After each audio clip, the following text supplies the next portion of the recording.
Ang intense ng mga kaganapan ngayon sa abot kamay na pangarap sapagkat sasabog ang galit ni Doc Robert kay Zoe dahil sa malalaman na niya ang totoong nangyari sa kanyang amang si Lolo Pepe.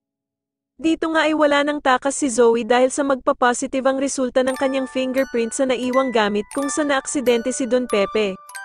Samantala ay maggagalaiti naman itong si Moira sa anak niyang si Zoe dahil nga sa gusto na nitong umamin sa ginawa niya kay Don Pepe dahil sa palaging pagpaparamdam daw nito sa kanya.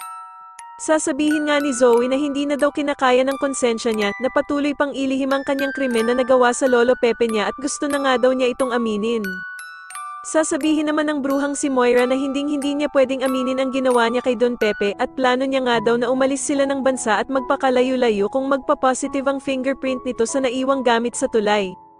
Samantala ay madadagdagan naman ang ebidensya na nakita ni Police Gonzaga dahil sa makikita nga nito ang kabiyak ng sapatos ni Zoe.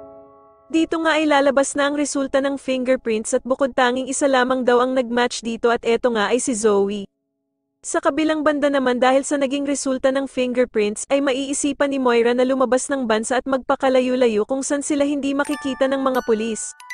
Samantala ay meron namang makakakita ng kabiyak na sapato ni Zoe kaya naman ay mas lalong madidiin na siya ang may kasalanan sa pagkaaksidente ni Din Pepe.